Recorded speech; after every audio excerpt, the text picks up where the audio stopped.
가로주택 정비 사업에 대해서 제가 아는 범위 내에서 실무적으로 필요한 내용들 이런 것들 모아가지고 이제 강의 한번 해보도록 하겠습니다. 네이버에 들어오시면은 가로주택 정비 사업이라고 키워드를 집어넣고 검색을 누르면은 여기에 대해서 이런 블로그 이런 것들 뜹니다 보면은.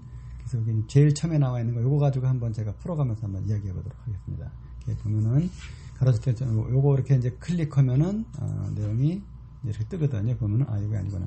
보면은 가로주택 정비 사업 해가지고 중앙공인중개사 이 해결사라는 분이 2019년 3월 27일 날 이제 이게 업로드한 건데 한번 같이 한번 읽어보도록 하겠습니다.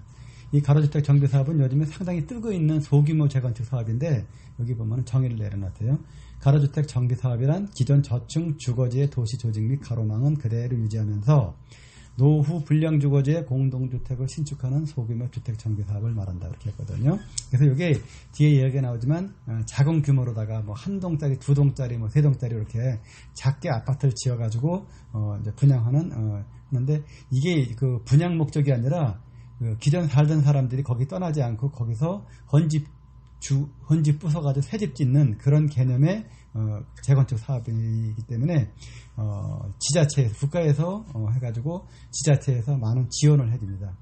그러니까 일반 재건축들은 지원이 아니라 자기 거 가지고 자기가 먹고 이득을 남기고 해야 되는데 가로주택 정비 사업은 정부에서 지원을 꽤 많이 해줘요. 작은 거. 그러니까 이 특징이 그거에 대해서 가장 많이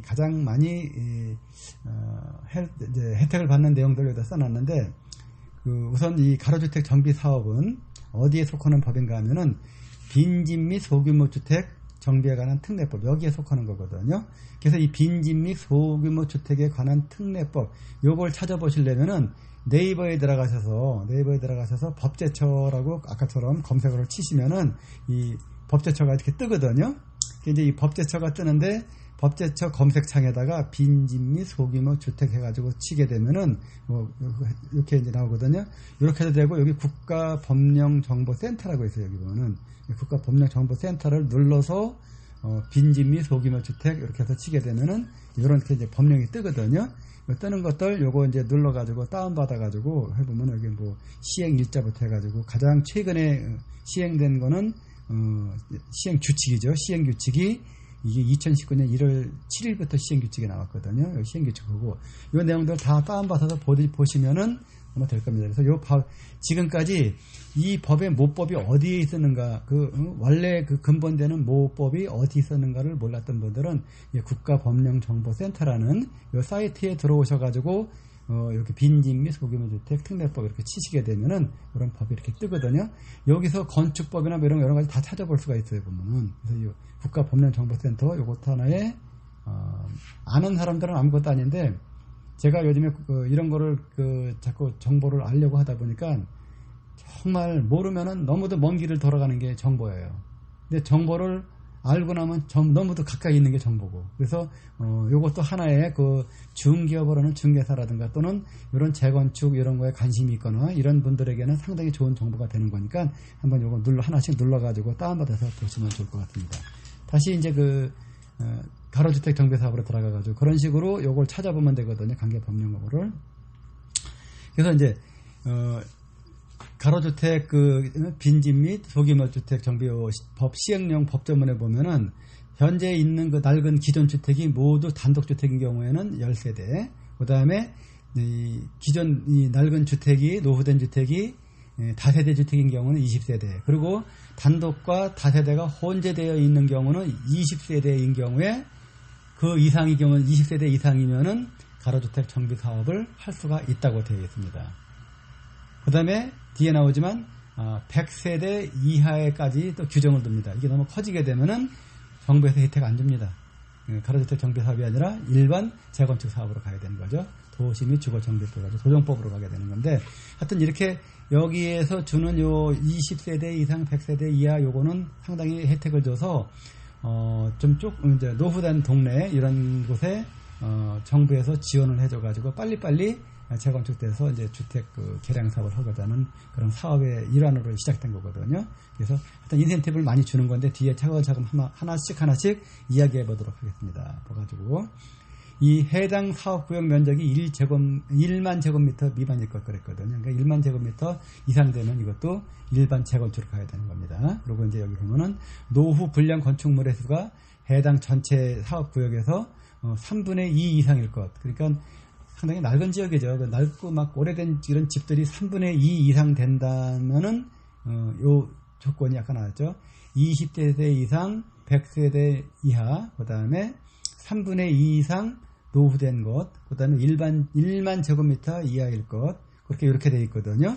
그래서 이제 여기 그 내용들을 지금 설명한 내용들이 한번 부연해서 한 번 더 설명하는 내용들이니까 한 번 더 읽어보시면 좋을 거고, 참고적으로 이 그 블로그는 항상 네이버에 와서 가로주택 정비사업 치면은 잘 떠요, 블로그에서. 그래서 이거 한번 와서 이 강의 끝나고 나서 좀 세밀하게 보시고 싶은 분들은 각자 블로그 들어와서 보시면 아마 자세한 내용도 다시 볼 수 있을 겁니다.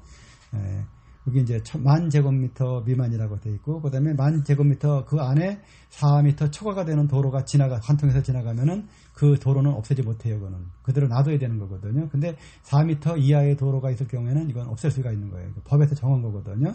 그러니까 하나의 사업 면적이 굉장히 덩어리가 커진 거죠. 그것도 유리하다는 얘기죠. 그래서 4m 이하 조그만 도로는 무시하고 다 없애버리고 가로주택 정비 사업을 할 수 있다는 그런 내용을 적어놓은 겁니다.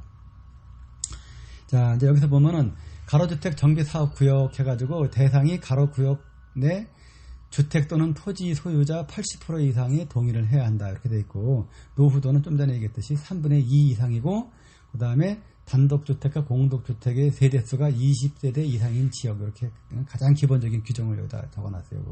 그리고 가로주택 정비 사업의 특징 및 장점을 여기다 하면서 처음에 뭐라고 해놨냐면은 노란 글씨로 써놓은 거 계획 수립, 구역 지정, 추진위원회 설립, 이런 것들을 갖다가 다 생략할 수 있게 만들어놨어요. 이 세 가지를 갖다가 가로주택 정비 사업을 하게 되면은 다 생략을 하고 토지 등의 소유자 80% 이상 동의로 바로 조합 설립 인가가 납니다. 토지 등 소유자 80% 이상 동의로 가는 그렇게 되어 있거든요. 그래서 조합 설립 인가가 나면은 곧바로 사업 시행 인가가 나게 되고, 이어서 관리 처분 계획이 되고, 착공 신고하고, 준공 및 입주하고, 청산 및 조합 해산 이렇게 절차를 밟게 되는데, 지금 요 설립 인가 나고 난 이후에 이 일을 주도하는 주체는 형식상으로 조합이지만 실제적으로 이거를 이끌어가는 그 주체는 지자체입니다. 지자체에서 협회를 컨트롤 해가지고 이 사업을 끌고 나가거든요. 그래서 이게 하다가 누가 부정을 저지르거나 막 이래가지고 사업이 무산되거나 이럴 그 위험이 상당히 적어요, 이거는. 그래서 일단 관주도형으로 한다는 것이 굉장히 유리한 거죠.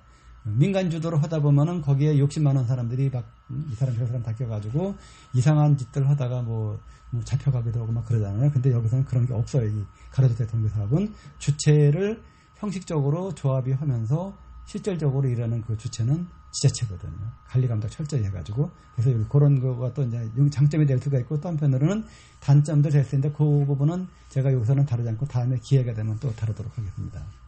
그래서 재건축 조합 설립까지 소요되는 비용의 전부를 지자체에서 전액 보조해주는 경우도 있습니다. 근데 실제로 이쪽 그 부천, 제가 이 중개업을 하고 있는 지역은 부천 지역인데, 부천시의 경우 설립 전까지 들어가는 비용 최고 1,500만 원까지 지원해줘요. 그러니까 1,500만 원까지 지원해줄 정도가 된다니까 결국은 조합 설립에 들어가는 비용은 거의 무료로 한다고 봐도 전혀 무리가 안 될 것 같습니다. 이 토지 등의 소유자, 입주민들의 사업 시행 의지만 모아진다면 꽤 메리트가 있는 소규모 재건축 사업으로서 사업성이 좋아서 조합 설립 및 아파트 준공 후 팔고 떠나는 사람들보다 기존의 입주민 재정착률이 기존의 재건축 방식보다 매우 높은 편으로 나타나고 있다라고 이렇게 필자가 이야기하고 있어요. 그러니까 사업이 빠르고 시에서 지원을 해주니까 사업이 빠른 거예요. 이게 보면은. 그 다음에 이제 좀 뒤에 나오겠지만 용적률 인센티브 같은 것들도 있거든요. 보면은. 자, 다시 한번 이제 부연 설명 들어가네요. 가로주택 정비 사업은 전체 80% 이상 동의했을 때 진행이 가능하며, 만일 일부가 동의하지 않거나 알박기가 있으면 현금 청산, 명도 소송 등을 통하여 합법적으로 알박기를 무력화시킬 수 있는 길이 열리게 된 것이다. 이렇게 되어 있거든요. 그래서 그동안 한두 명의 알박기 하는 사람들의 목리로 진행되지 못했던 소규모 아파트 재건축이 어려웠었던 내용들을 이와 같은 방법으로 해소할 수 있게 되어 이 사업의 시행으로 인해 건축 가로정비 사업 속도가 4, 5년은 더 단축될 것 같다. 이런 얘기를 함께 이야기하고 있네요. 가로주택 정비사업 융자는 일정 요건을 갖출 경우, 일정 요건도 제가 다 나중에 또 기회가 되면 한번 설명하도록 하겠습니다. 총 사업비의 50%까지 나오며 융자 시행일로부터 준공 후 6개월까지 활용해서 쓸 수 있고, 이게 무슨 얘기냐면은 이 사업을 시작할 때 융자가 나와요. 융자가 나오고, 그 다음에 이것 때문에 뒤에 또 나오지만 지분 확정제를 가게 되면은 실제적으로 다 융자 나오는 50% 가지고 시공업자가 자기 돈 들여서 공사 다 끝내쳐주고, 그 다음에 이 융자 나온 거를 준공해서 내가 준공 떨어지면 입주하잖아요.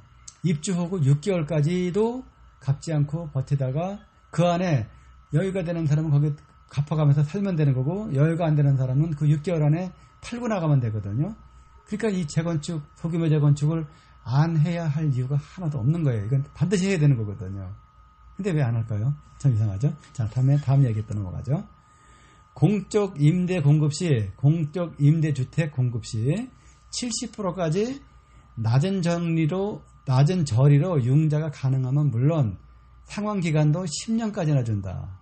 금리는 1.5%를 주는데 이 1.5% 금리를 10년 동안 쓸 수 있다는 거는 진짜 이거 거의 공돈이나 마찬가지거든요. 이런 거는. 근데 어떨 때 그걸 주냐?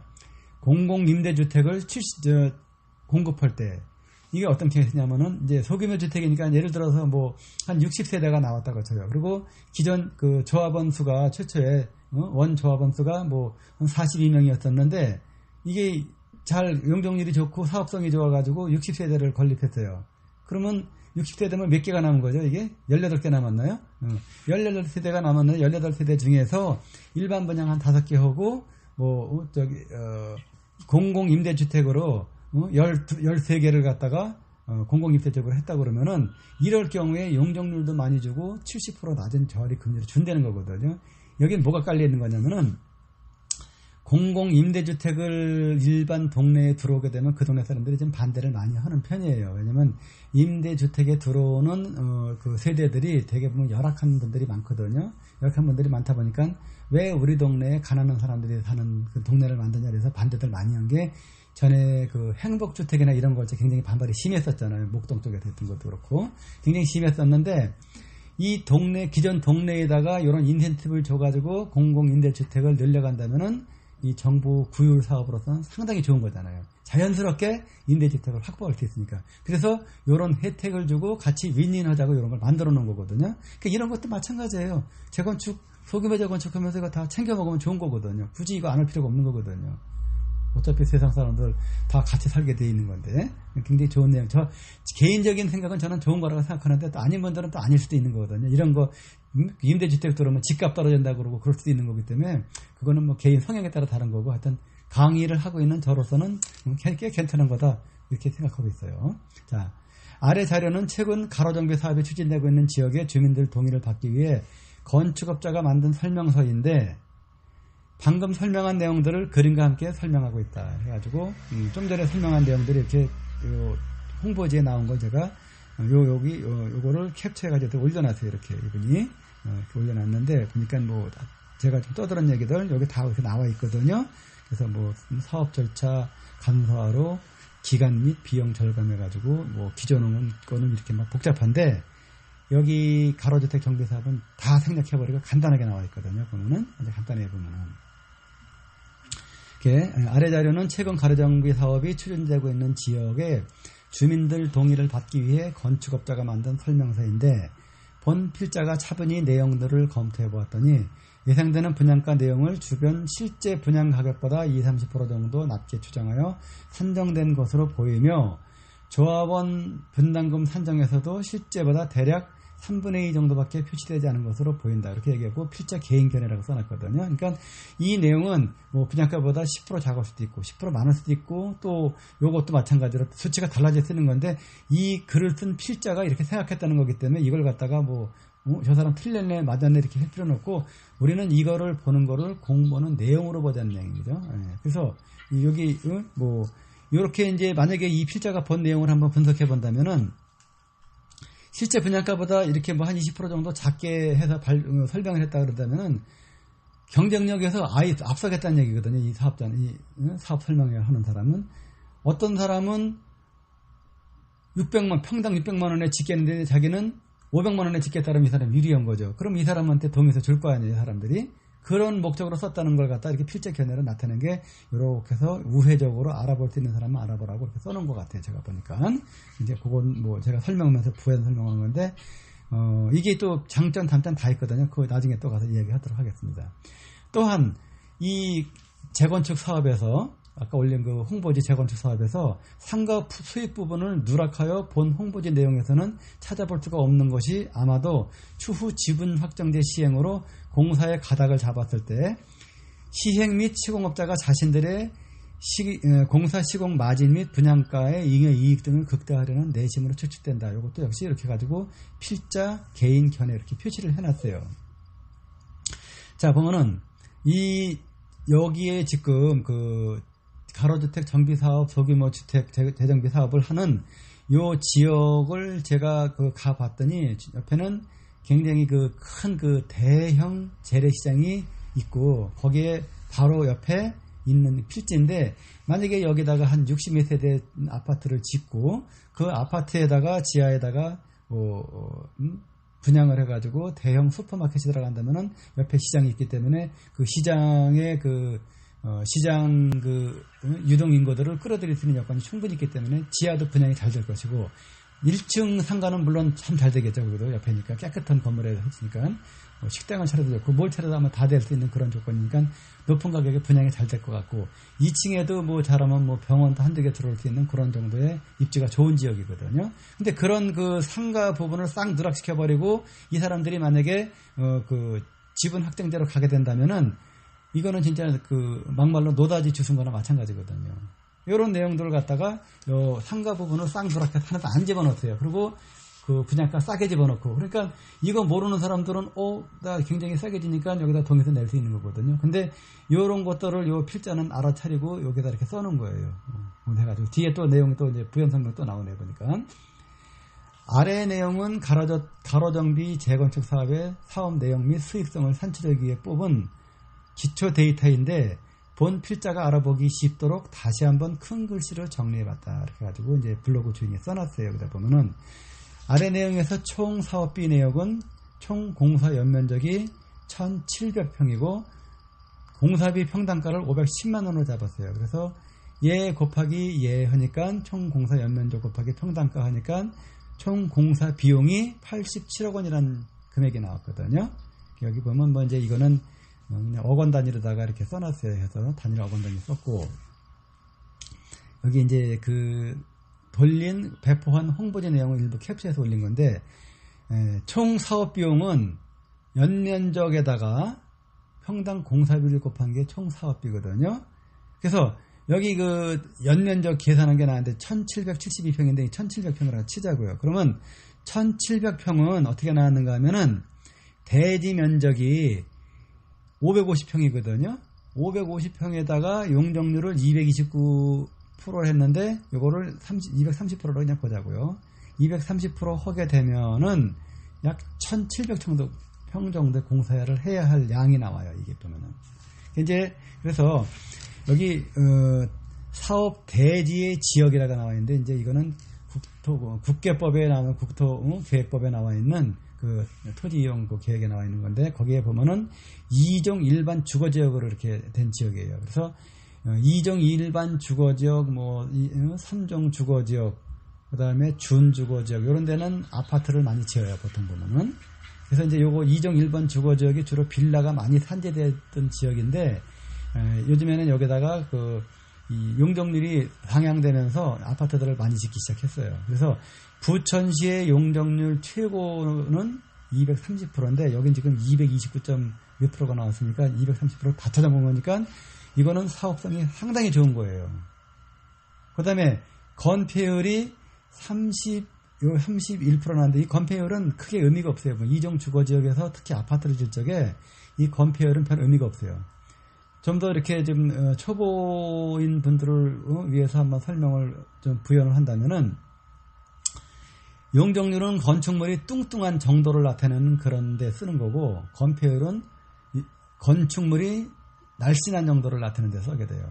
그래서 건축물은 뚱뚱할수록 더 많은 면적을 지니까 좋은 거죠. 그래서 용적률이 크면 좋은 겁니다. 건폐율은 커도 좋지만 돈 이렇게 수익이 되는 거랑은 물론 연관은 있지만 용적률만큼 그렇게 크진 않아요. 근데 여기는 하여튼 용적률, 최고 용적률을 주는 게 230%인데 229%니까 다 준 거거든요, 이게. 그럼 이 용적률은 어떻게 나오냐는데, 이 용적률은 그 건축 설계사가 모든 조건을 다 대입해서 임시로 그 건축 설계를 하거든요. 임시로 건축 설계를 하는데 그 임시로 건축 설계한 걸 보고서 이 건축물이 얼만큼 올라가는가가 나타나고 그때 이 용적률을 알 수가 있는 거예요. 그러니까 일반인들은 이 용적률을 산출하기가 쉽지 않아요. 건축 설계사가 최소한 가설계라도 해야 나올 수 있는 그런 수치거든요. 그렇지만 이런 일들을 오랫동안 옆에서 보아하는 사람들은 건축사가 아니라 하더라도 지레짐작으로 해가지고 용적률을 자기 마음대로 만들어서 대충 이거 만들어 볼 수도 있어요. 수익률이 좋은지 나쁜지. 그러면 건축사가 아니면서도 건축사는 예를 들어서 이 용적률을 갖다가 100% 찾아낸다 그런다면은 이런 데 건축사가 아니면서도 많은 일을 한 사람들은 자기 머릿속에 가지고 있는 데이터를 수치를 집어넣어 가지고 만들면은 한 280% 한 200 몇 프로 나오겠다는 식으로 이런 식으로 그 정도는 뽑아내거든요. 그러면 그걸 가지고 뭘 하냐?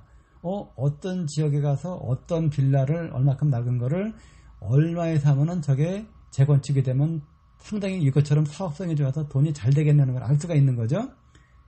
이게 사실 중개 이런 빌라와 단독주택이 있는 지역에서 중개업을 하는 공인중개사가 가장 알아야 될 아주 핵심적인 내용이고 또 이런 지역에 투자를 하고자 하는 일반적인 투자자들이 있다면은 그거를 볼 줄 알아야지만 좋은 걸 살 수가 있는 겁니다.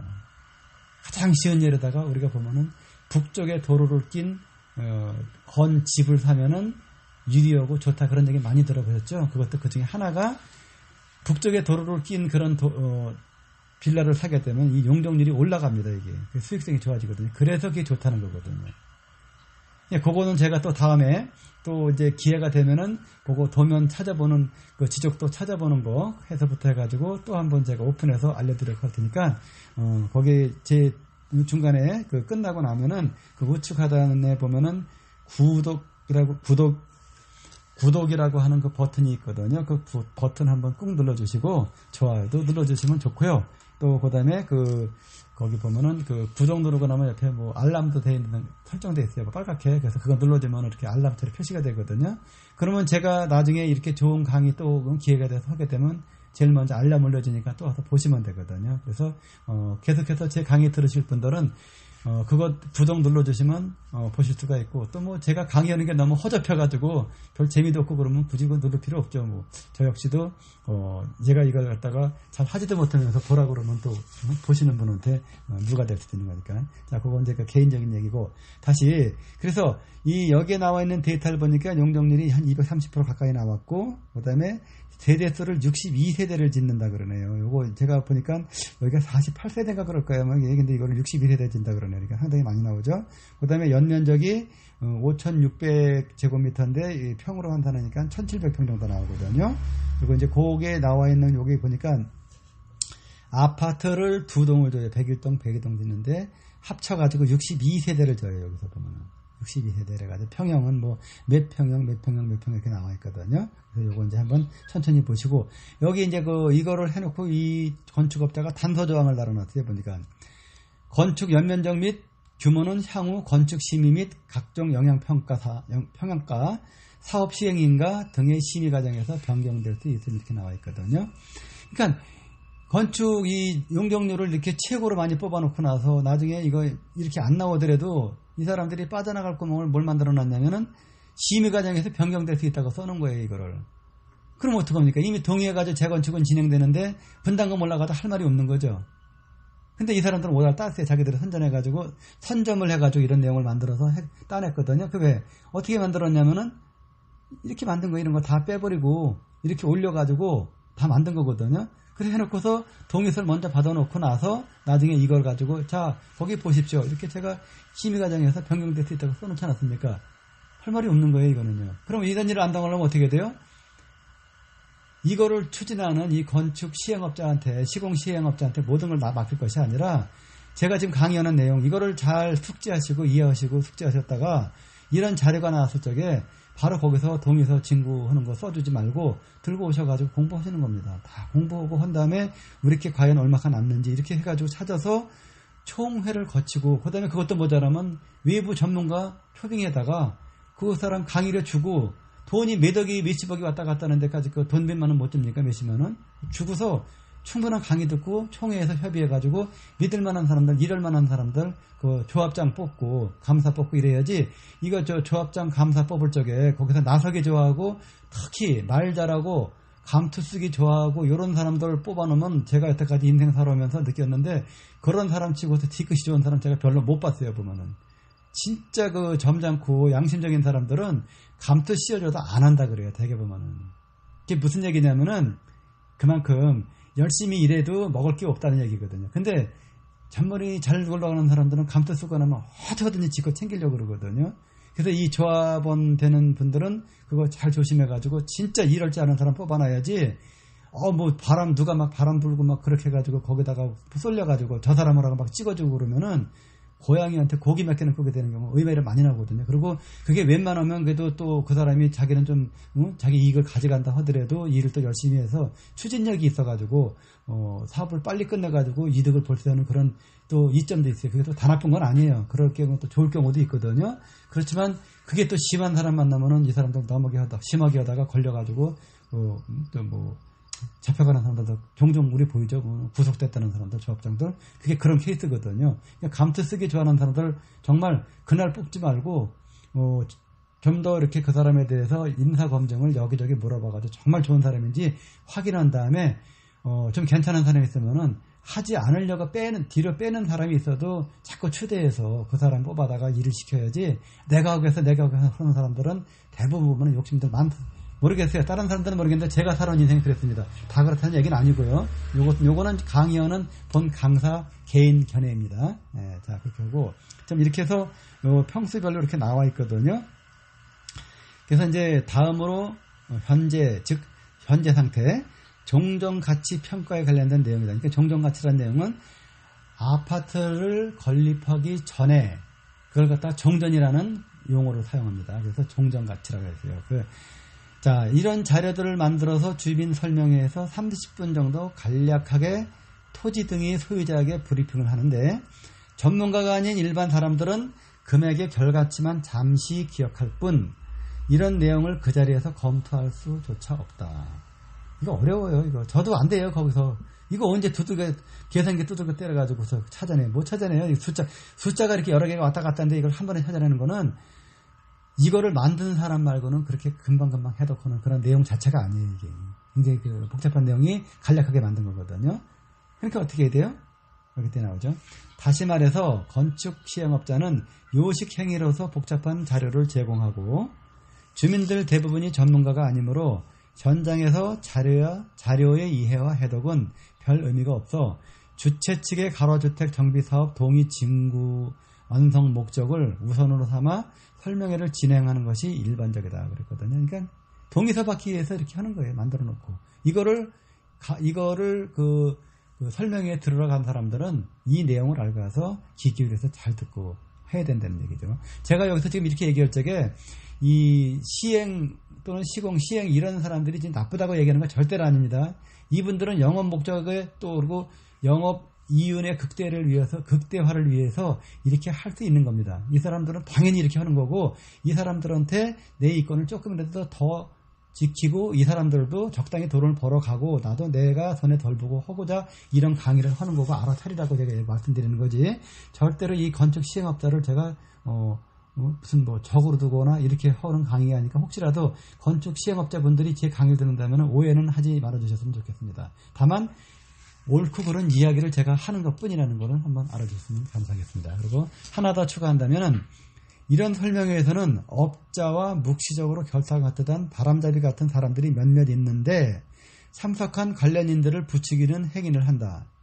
만일 그 사람들이 이런 수익성 계산 세분화까지도 설명할 수 있다면 대화의 상대가 될 수도 있겠지만 수익성 계산에 무지한 그들 역시 특정 업자의 조종을 받는 경우라면 잠시 편한 생각에 좋은 게 좋은 거라는 생각으로 그들에게 동조하여 동의서를 선뜻 제출하는 순간 자신의 분담금에 관련 그 이권이 자신도 모르는 사이에 시행업자에게 슬그머니 많이 넘어갈 수도 있다. 이렇게 해가지고 요 필자는 이런 식으로 요거를 표현을 해놨어요. 이거 참 굉장히 중요한 내용을 써놨고 이 인터넷 블로그나 또는 동영상이나 또는 학원 강의나 어디에 봐도 이런 실무적인 내용을 써놓은 사람이나 강의하는 사람은 제가 아직까지 한 번도 본 적이 없어요.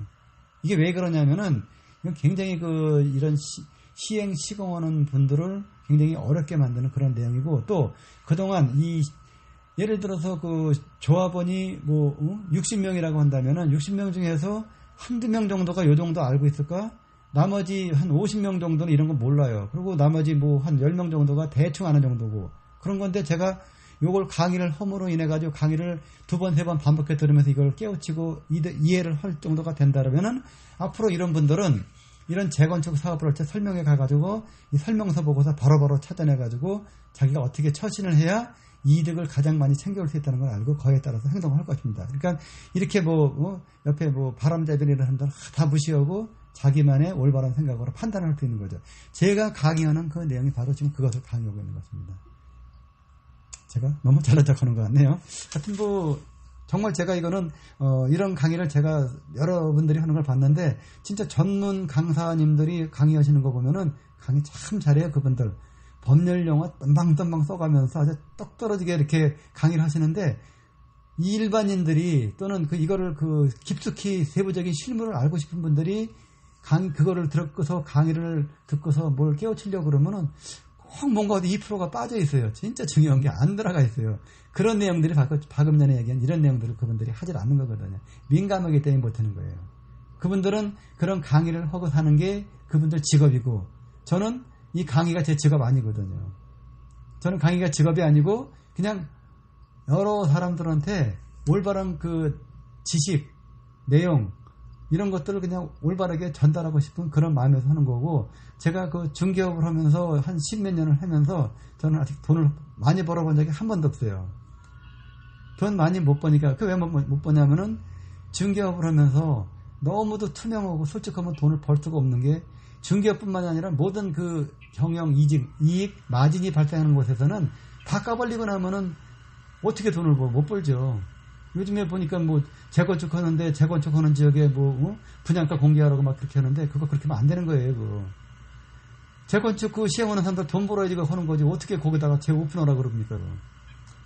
오픈하다가 그러면 남는 게 예를 들어서 그렇게 오픈해가지고 30% 남던 게 10% 남았는데 10% 남아도 제대로 남은 거 돈 되는 거죠. 근데 10% 남는 거다가 어떤 변수가 생겨가지고 공사 기간이 길어지게 되면 까지면 그거 정부에서 보상해 주나요? 보상 안 해주거든요. 그러면 좋은 거는 자기들 좋은 건 다 하라 그러고 그 다음에 손해 보는 거는 진짜 말 그대로 업체 니들이 가져가라 그러고 그러면 형평성이 안 맞는 거죠. 그리고 여기는 자본주의 국가잖아요. 자본주의 국가는 뭔가요? 열심히 일해서 능력껏 돈 벌어가는 게 자본주의 국가거든요. 그래서 이거 제 개인적인 견해지만 이렇게 돈 벌어가는 거에 대해서 오픈하라 그러는 건 아닌 것 같고 저 사람이 돈을 어떻게 많이 벌어가는지 내가 이런 공부를 많이 해서 그걸 알고서 당신 돈 너무 많으니까 이만큼 내놓고 요것만 벌어가 이렇게 따질 수 있게끔 그걸 가르쳐주고 이렇게 해서 타협을 하게 하는 게 맞는 것이지 아무것도 모르는 사람들한테 나 예를 들어서 그래 100억짜리 공사해가지고 내가 20억 벌어가 그러면 20억 가지고 너 10억만 가져가 그러면 이 사람 안 올 수가 없잖아요. 10억 가져가죠. 10억 가지고 가다가 뭐 문제가 생겨가지고 공사 기간 길게 늘어지고 다른 변수 생겨가지고 공사 지연돼 그러면 이 사람들 부도나는 거거든요. 부도나면 누가 물어내요? 정부에서 물어내나요? 정부에서 안 물어냅니다. 그거 다 조합원들 몫으로 돌아가는 거거든요. 그러니까 시행업자도 남아야지 시행업자거든요. 그러니까 남을 수 있는데 너무 터무니없이 남겨가는 거를 잡아내자고 하는 취지에서 이 강의를 하는 것이지 이 시행업자분들이 돈 많이 벌어간다고 그런 얘기하는 거 아니거든요. 혹시라도 이거 오해하는 분들이 있으면 오해하지 마시고 저는 어디까지나 객관적인 입장에서 재건축이 진행되는 과정에서 어떻게 이 건이 오고 가고 이런 내용을 갖다가 올바르게 밝히고자 이 강의를 한 거니까 강의를 들으시고 또 강의 이렇게 듣고 한 번 듣고 이해가 안 갈 수도 있거든요. 그럼 반복해서 들으시고 그러고도 또 이해가 안 가시면은 이 블로그에 들어가서 이 블로그 다 퍼다가 몇 번이고 반복해서 한 100개 써보십시오. 그러면 재건축에 하는 데에서 수익성이 나는 구조를 완벽하게 지 머릿속에 다 집어넣게 되고 그 다음에 가서 필터링하는 그런 개념으로 그 재건축 학원 있죠. 학원 가서 한 강의 한 타임 수강 들어보십시오. 뭐 2달짜리나 3개월짜리. 그러면 이 재건축 박사 됩니다. 솔직히. 그런 식으로 지식을 넓혀가라는 얘기죠. 투자하시는 분들도 부동산 가가지고 부동산 중개업소 가서 뭐 사주세요 뭐 사주세요 하다 보면은 부동산 중개업소 이런 거 모르는 사람 되게 많아요. 단 부동산 중개업을 오래 하다 보면은 그 감으로 느낌으로 돈이 될까 안 될 거를 참 잘 체크하는 사람들이 있어요. 진짜 감각 뛰어난 사람들이 있어요. 그렇게 감각 뛰어난 사람들은 저처럼 이렇게 공부 잘하는 사람보다 훨씬 더 진짜 돈 되는 걸 기가 막히게 찾아내요. 잘 골라내고. 그런 부동산 찾아낸다면은 이런 공부 굳이 하지 않아도 그런 사람 찾아가서 그 물건 찾아주는 것들, 투자 물건 찾아주는 거 사가지고 해보십시오. 백전백승합니다. 정말 잘 찾아내요, 이 사람들 보면은. 저는 그런 능력은 없습니다. 다만 이렇게 분석을 해가지고 이렇게 하는데 저도 초창기에 뭐 10몇 년 전에는 엉터리였죠. 뭐 제가 집 사준 사람들 다 손해봤어요, 그 당시에. 지금 그분들한테 난 굉장히 미안해요, 보면은. 근데 미안한데 제가 그때 양심은 그때 가치가 안 받는 게 저도 그 당시에 제가 산 것들도 다 까졌거든요. 이런 거 볼지 몰라서 까진 거예요. 제가 다음 강의가 기회가 되면 또 하겠지만 어떤 토지에 있는 그 낡은 빌라를 사야만이 아파트가 잘 올라가고 수익성이 나고 이런 걸 갖다가 분석하는 거 이제는 알았어요, 저도. 그래서 그런 것도 제가 다 오픈해서 이제 알려 드릴 거거든요. 알려드리고, 그 다음에 그것도 못 믿었고 그러면 저희 사무실 찾아오세요. 찾아오시면 제가 있는 그대로 당연 내용 그대로 그걸 원칙을 해가지고 찾아드릴게요. 그리고 굳이 또 그렇게 하지 않으셔도 이거 제가 한 강의 잘 이해하시고 나면 혼자 돌아다니셔도 좋은 거 다 찾아내세요. 그만큼 이 강의가 좋은 거고, 이런 강의를 제가 하는 거 올라갈 때마다 구독을 누르셨다가 알람까지 설정해가지고 알람 울리면 들어와서 보시고 그러면은 부동산 투자할 적에 굉장히 도움이 되는 겁니다. 왜? 저는 그동안 수많게 많은 실패를 하고 여기까지 온 거거든요. 미국 그 실리콘밸리에 있는 그 투자가들이 실패 가장 많이 한 사람한테 사업자금 대주고서 풀이 주다가 그냥 무한대로다가 사업자금 대준다 그러죠. 돈 많은 사람. 그러니까 사업 실패 많이 한 사람들이 인간성이 좋은 것까지 파악되면 그 사람 믿고 투자하는 겁니다. 왜 그런지 아세요? 실패 많이 하기 때문에 이제는 실패 많이 안 오고 바로 뭔가 성과를 낸다는 거죠. 저 역시도 그동안 한 10몇 년 동안 실패 많이 했다가 최근 몇 년 동안은 하는 대로 재미를 보더라고요. 이런 게 토대가 됐기 때문에 이루어진 거거든요. 뭐 강의하다가 또 제 얘기가 또 많이 나가는데, 자, 다음에 또 이제 나오네요. 그럼에도 불구하고 어떠한 경우라도 재건축 사업을 진행을 무산시키는 것보다는 차선이기는 해도 이번 기회에 어떠한 일이 있어도 재건축 사업이 진행될수록 최선을 다하려는 토지 등 소유자의 마음가짐이 무척 필요하다고 본다. 그러니까 조금 손해보는 느낌이 들어가더라도 그래도 손해보는 거 느낌 때문에 안 오는 것보다는 그래 그냥 떡 하나 더 주자 미운 사람 이렇게 해가지고 진행을 하는 게 훨씬 이득이고, 그거 빨리 진행해서 끝내고 나서 그 돈 가지고 다른 거 또 사면 되는 거예요. 그런 거 사가지고 또 오면 되는 거고, 이렇게 해서 빨리빨리 가는 게 낫지 그거 하나 가지고서 그냥 꼬집 잡고 트립 잡고 파고 들어가지고 그 시행업자가 내가 돈 안 되는 거 왜 하냐고 떠나게 되면 그 다음에 무산돼가지고 또 세월 다 보내는 건 정말 진짜 어리석은 거예요. 차라리 이거 모르는 것보다 더 어리석은 거예요. 그런 거는요. 그러니까 참 중요한 거는 이런 걸 아는 것도 중요하고, 웬만해서 이게 내가 크게 손해보지 않고 이익에 따르면 빨리 해서 진행해서 사업을 진행시켜가지고 아파트 분양받고 6개월 안에 팔면은 내 돈 안 들어가고 팔고 나갈 수 있잖아요. 융자 가지고. 그럼 차익 먹고 나가는 거죠.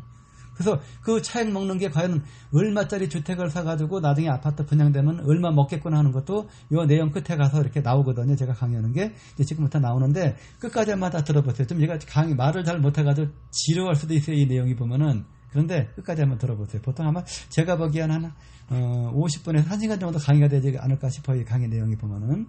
자, 다시 본론으로 돌아와서 사업지역, 지금 아까 여기 어딜 말하냐면은 이 지역에 이게 사업지역 그리고 여기 이종 일반지역 해가지고 여기 나온 요 지역에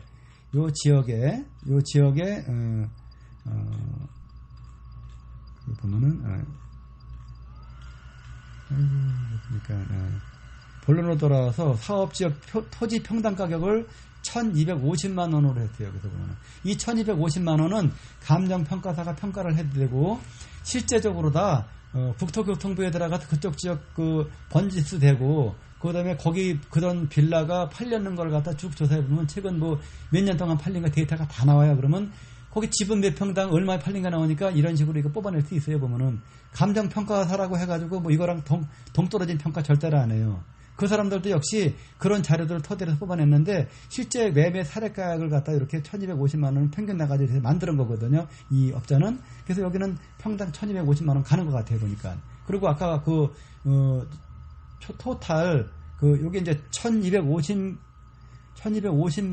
원인데 평당 여기 몇 평이냐면 550평이었어요. 여기. 토탈 합친 평수가 550평이고 거기에 550평에서 1250만 원인데 이거와 1250만 원 곱하기 550평이니까 68억 원, 한 67억 원 정도, 69억 원 정도가 나온 거거든요, 이게. 그러니까 그 집을 부수기 전 현재 상태, 그리고 이걸 가지고 종전 가치라 그러거든요. 종전 가치가 약 69억 원 나온 거예요, 이게. 그리고 이제 여기 또 보면은 이제 아파트가 준공된 후 종후 가치, 이 준공된 후에 이제 종후죠. 아까 이거 종전이니까 종후 가치 추산액을 보니까 192억 원이 나왔어요. 보니까. 그럼 아까 계산했던 거 있었죠? 총 공사비 87억 원 나왔고. 그래서 이 종전가액 68억 원, 그 다음에 종후가액 192억 원, 그 다음에 총 공사비 87억 원. 이거 산술적으로 계산해도 뭐가 보이죠? 그죠? 돈이 남겠나 안 남겠나? 보이잖아요, 이게요. 그래서 여기서 뭘 빼줘야 되면 이게 이제 계산하게 나와요, 보면은. 종전 자산가치 추정 해가지고 나왔는데 종전 추정 가치 해가지고 68억 원이 나온 그 내용을 여기 써놨죠. 보면은 총 면적이 550평이에요. 토지 면적이 550평이고 그 평당 가격이 1250만 원이에요. 그래서 이 면적과 평당 가격을 곱하니까 68억 8천, 약 69억 원이 나온 거고, 그 다음에 이 아파트 여기 보니까 여기 나와 있죠. 보면은 토탈 조합원이 46세대인데 완공하고 나서 62세대가 됐고, 이 조합원 분양가를 다 합치니까 이렇게 나와 있고, 그 다음에 일반 분양가가 이렇게 나와 있어요. 두 가지가. 그래서 일반 분양가와 조합원 분양가를 합치니까 192억 원이라는 종후 가격이 나온 거예요, 이게. 이걸 가지고 비례율이라는 걸 만든 여기 나오면 또 이제 총 사업비가 아까 나왔었잖아요. 총 사업비가 87억 원 나왔는데 어떻게 나왔는가 하면은 요 건축업자는 평당 공사비를 좀 작게 잡았어요. 평당 510만 원으로 잡아가지고 공사 면적을 1700평을 곱하니까 총 사업비가 87억 원이 나온 거거든요. 근데 87억 원 나왔는데 여기서 이 공사비 내역 보면은 공사비도 뽑았고 총 사업비에는 간접 공사비도 여기다 같이 집어넣은 거니까 토탈 총 사업비라고 뽑아놓은 거예요. 이게 87억 원이. 그래서 여기 보면 총 사업비에 들어간 게 철거비도 있고 여기 보면은 이사 비용도 있고 여러 가지 용역비 이렇게 건축 설계비 이런 거 다 집어넣어가지고 이렇게 나왔거든요. 뽑아낸 거예요, 이게. 그래서 지금 나와 있는 얼마 나왔죠? 여기 보면은 87억 원, 그 다음에 192억 원, 68억 원, 이 숫자 가지고 이제 여기서 얼마가 남는지 이걸 해놓은 건데, 비례율 간략 이렇게 놨어요. 그러니까 재건축 사업의 성과를 수식화한 것으로 당해 사업으로 인해 발생되는 개발 이익을 형평성 있게 합리적으로 조합원에게 분배하는 비율을 의미함. 이렇게 써놨거든요. 그래서 좀 더 일반인들을 위한 표현으로 바꿔 말한다면 재건축의 이익 비율이라는 개념적 용어로 말해도 될 것 같다. 이렇게 설명하고 있어요. 보면은. 그래서 아래 표에 비례율 계산 사례가 나온다. 함께 스타디 해보기를 하자고 되어 있네요. 보니까. 이제 보면은 자 비례율 산출 방법이 나왔는데 자 여기 있죠. 종후 총 사업, 그 다음에 총 공사비, 총 사업비, 그 다음에 종전 가치 비용이 나왔죠. 그래서 아까 얼마죠 이게? 종후 그 가치 비용이 얼마예요? 192억 원. 그 다음에 공사 비용이 87억 원.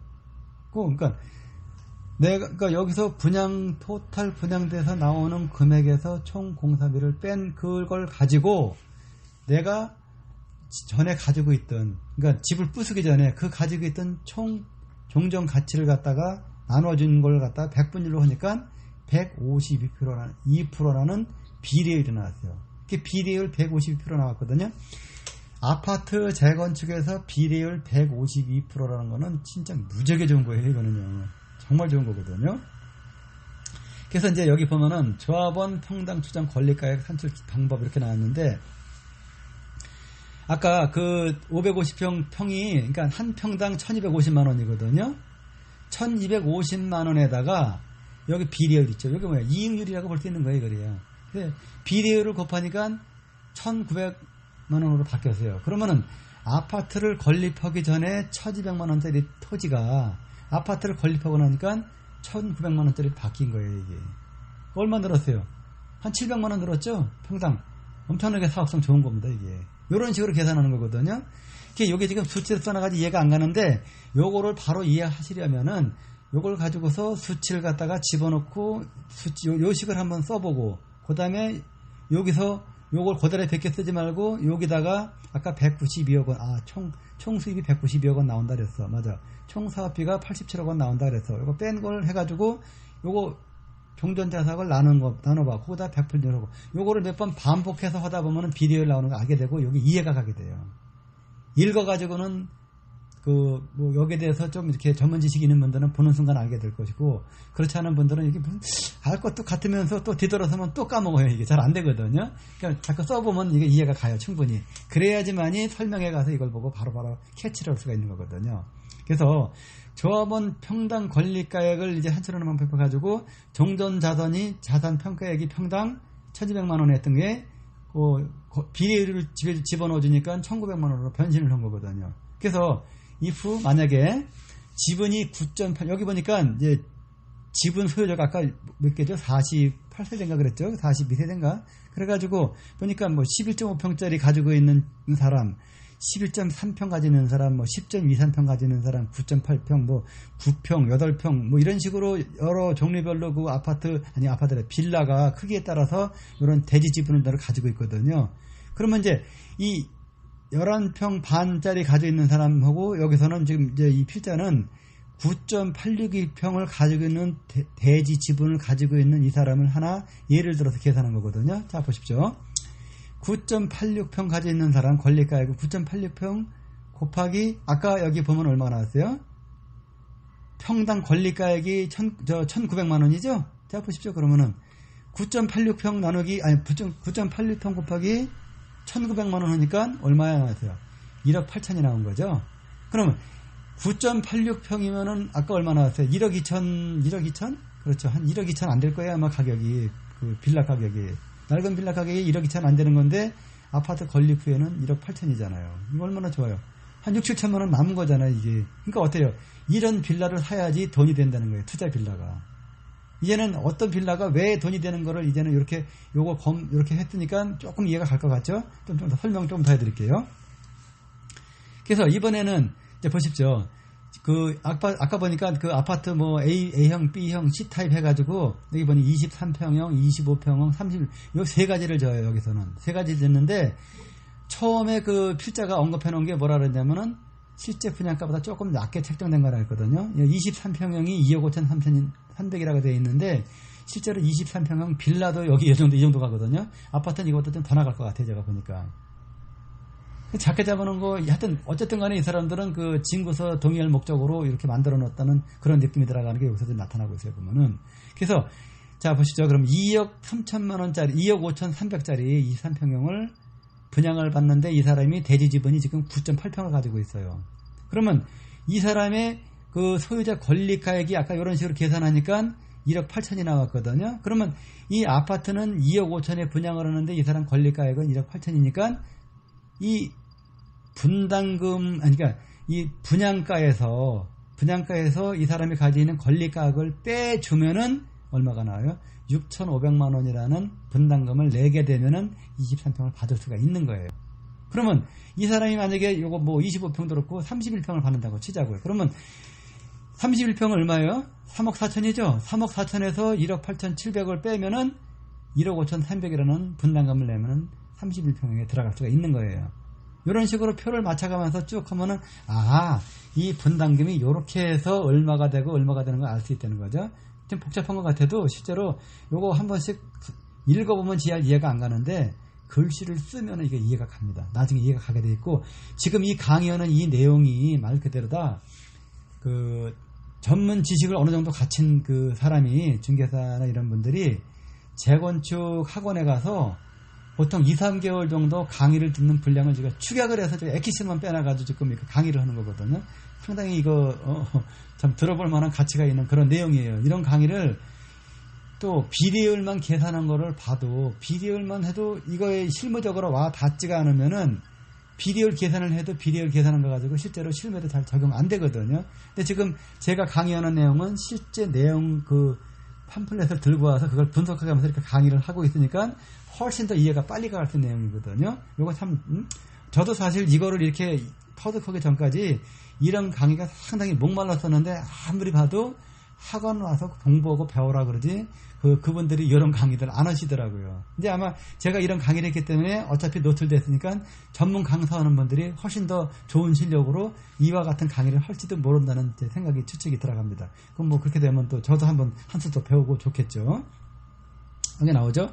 희망 분양가에서 자신의 권리가액을 빼주면 분당 금액이 된다. 이렇게 됐고, 예를 들어 대지집은 여기 나와있죠. 9.86평 가진 사람이 25평을 받는다면은, 여기 25평을 받는다면 2억 7,500짜리 분양을 받는다면은 8,700만 원을 여기 있죠. 2억 7,500 빼기 1억 8,700을 빼면은 8,700만 원 정도 분담금을 내게 된다. 이렇게 나오는 거거든요. 그러면 분담금 어느 정도 낸다는 거 알 수 있죠. 그래서 요렇게 그 내용을 가지고 우리가 이 비례율 계산을 해보고 실제적으로 하다 보면은 나오는데, 여기서 이제 중요한 게 아까 말했듯이 그 건폐율은 물론 나와 있는 거고, 그 다음에 용적률을 알려면 가설계를 그려야만 돼요.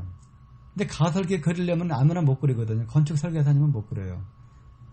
그래서 요런데 이거 하는 거 보면은 건축 설계사무소 가서 그려달라고 그러면은 이분들이 그려는 주는데 어떤 제안을 거냐면은 재건축을 자기가 오다를 땄을 때, 설계를 오다를 땄을 적에 받은 돈을 돌려드리는 조건으로 30만 원을 보증금을 걸라 그래요, 이분들이.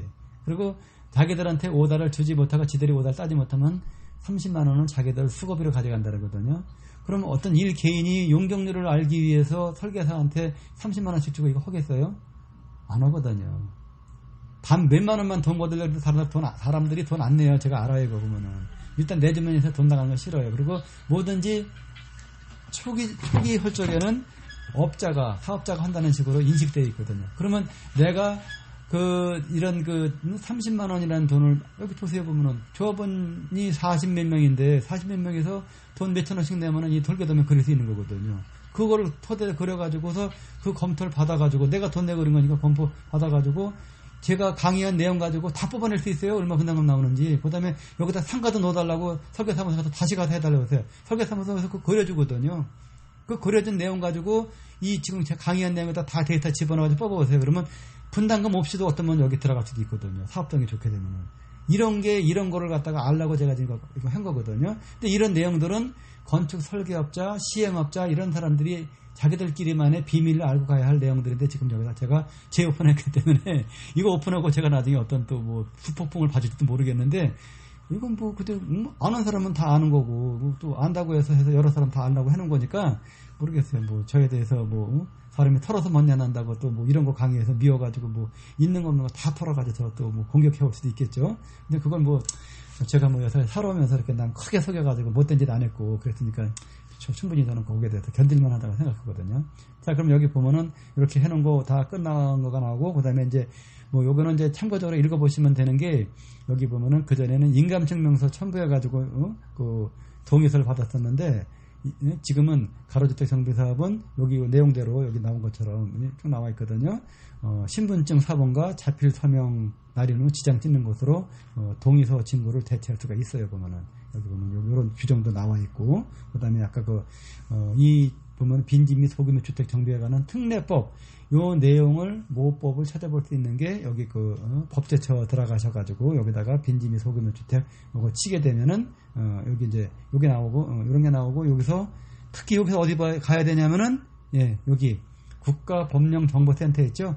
여기 눌러야지 검색해서 잘 떠요. 그게 보면은. 그래서 거기 뜨는데 시간이 좀 걸리네요. 보니까 나중에 이제 나온 게 이렇게 법령정보센터에서 검색해서 나온 게 이게 나왔거든요. 보면 잘 나와 있어요. 보면은 이렇게 해가지고 그 건축 조례 이런 거 아까 보면은 이제 80% 동의 받아가지고 무력 이제 알바끼 한 사람도 무력할 수 있다는 거 있죠. 그거는 여기에서는 포괄적인 내용을 밝히고 있어요. 여기서 보면은 포괄적인 하고, 그 포괄적인 내용을 갖다가 실행할 수 있는 거는 건축법에서 또 이야기하고 있거든요. 그래서 보면은 여기가 제가 찾아놓은 게 그래, 여기 보면은 이제 요거는 이제 요 사람이 요거 찾아놓은 건데, 지금 보면은 이 해결사라는 이 분이 요런 쪽에 대해서 상당히 그 자료들을 잘 찾아놨어요. 보면은 정말 요런 아주 진짜 알찬 자료들을 되게 보면은 오픈도를 안 해. 자기들만 있고 안 해놔요. 보면은. 근데 이분들 잘 오픈했거든요. 이 사람이 어디서 찾았냐면은 그 자료를 여기 보면은 이 사람도 아마 보니까 이 여러 사람이 알려지는 게 싫어서 이렇게 놓은 것 같아요. 그러니까 키워드에다 추출 자료라고 써놓는 게 키워드에 추출 자료. 그래서 네이버에 들어가서 추출 자료 뜨면 이게 뜨느냐 안 뜨느냐 잘 모르겠어요. 보면은. 근데 요번 사이트 이왕 들어갔으면 이번 자료 중에서 여기가 보면은 전국 지역 멀티 메모리라고 하는 이 카테고리, 여기 누르면 이게 나와 있네요. 보니까 거기 한번 보십시오. 보면은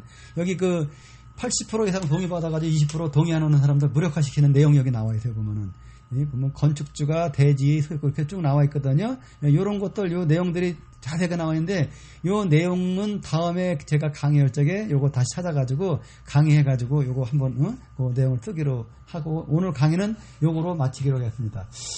강의 내용이 의외로 길어졌네요. 보니까 56분이나 걸렸네요. 보니까 거의 1시간 다 갔는데, 하여튼 이렇게 제가 이렇게 전문 강사가 아니고 그러다 보니까 말하는 게 많이 버벅대고, 또 제가 발음도 이렇게 명확하게 좋지도 않고, 그래서 들으시느라고 아마 좀 귀가 힘들었을 수도 있겠지만, 콘텐츠 내용만큼은 제가 실제적으로 현장에서 충실하려고 상당히 노력했으니까 그 점으로 이해하시고, 다음 강의 또 시간 되는 대로 만들어서 올릴 테니까 구독 눌러주시고, 그 구독 버튼 눌러주시면 다음에 제 강의 올리면 또 뜨거든요. 그때 한번 같이 들어보도록 하겠습니다. 자, 오늘 강의 여기서 마치겠습니다. 감사합니다.